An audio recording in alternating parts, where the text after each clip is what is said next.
Okay, well, I know I can play Reinhardt or I can play Lucio or Anna, so I'll swap to Reinhardt, right? Because we've got enough damage there, let's swap, let's go. That wins you more games than just stubbornly sticking on the characters you want to play. I know sometimes people will be thinking like, hey, I've paid for this game, I want to play this game. I don't want this guy to tell me what to do.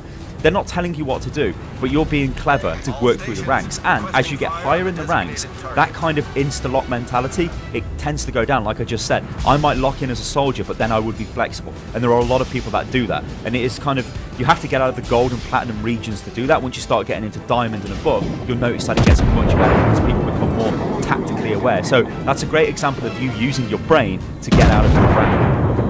And finally, this kind of leads on from the last point. Be flexible, really be flexible. Don't just lock in with one hero and play that hero non-stop. There are some freak examples where people have managed to do this, but generally this is a bad thing. Don't just play Torbjorn on every single map, on every single point, because it's not going to be that great, because the enemy team might counter you. And this is one of the big things in Overwatch. If the enemy counters you, you have to swap. If you don't, then you're going to die.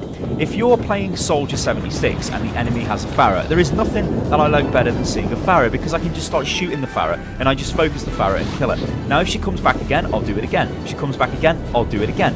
If she changes then to something else, then I've got a problem, right? If she changes to a Tracer, she changes to another soldier, she changes to a McCree, I've got a problem.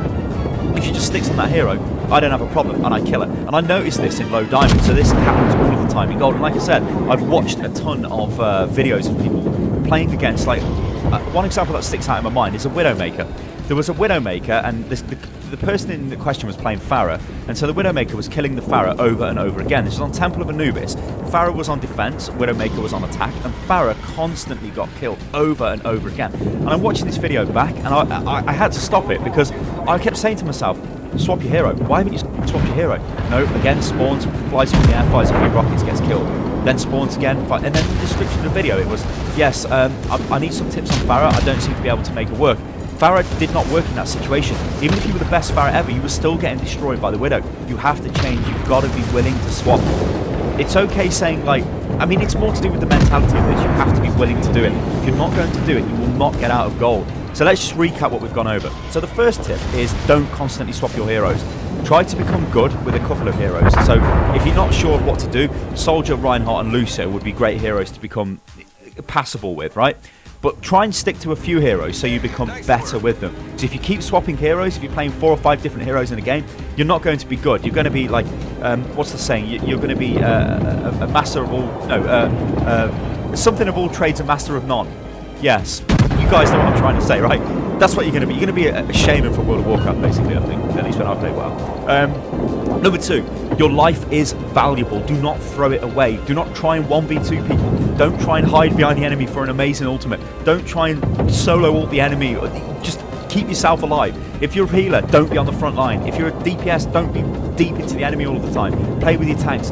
Play clever. Do not defend outside the enemy spawn as well, because that is crazy. If you see a team doing that, say, guys, back up, back up. That's what you need to do. Number 3, well, practice accuracy. This is just practice. This will come with playing the game more, but you can help yourself with this a little bit by doing training drills. Like I said, you can do the Anna training drill.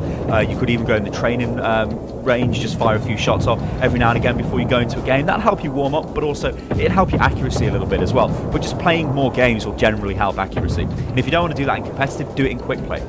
You need healers and tanks as well. Being aware of your team composition is critical. Don't play a game with 6 DPS and 5 DPS and 1 healer. That's crazy. Think maybe you could swap. Don't just stubbornly play that Genji all of the time. And that leads into the final point, which is you have to be willing to swap and you have to be flexible to some degree. Don't just sit there, turn off team chat, play Genji because you don't care, because that's not going to get you anywhere unless you're a really good Genji, right? Because you're going to cause your team massive problems by doing that, especially if the team are doing the same thing as well, which generally does seem to happen around gold and low platinum. People are just like, no, I'm playing this hero, so shut up. And it's like, okay, you're playing that hero, but we've got no healers. You have to step up. You've got to be the person. All right, guys, I've been Stylosa, and this is Unit Lost, and this has been how to get from gold to platinum. And I am fairly sure if you do what I've just said in this video, I know it's a fairly detailed video, but if you do it, you will get out of gold, because gold players are basically platinum players, but with less game knowledge.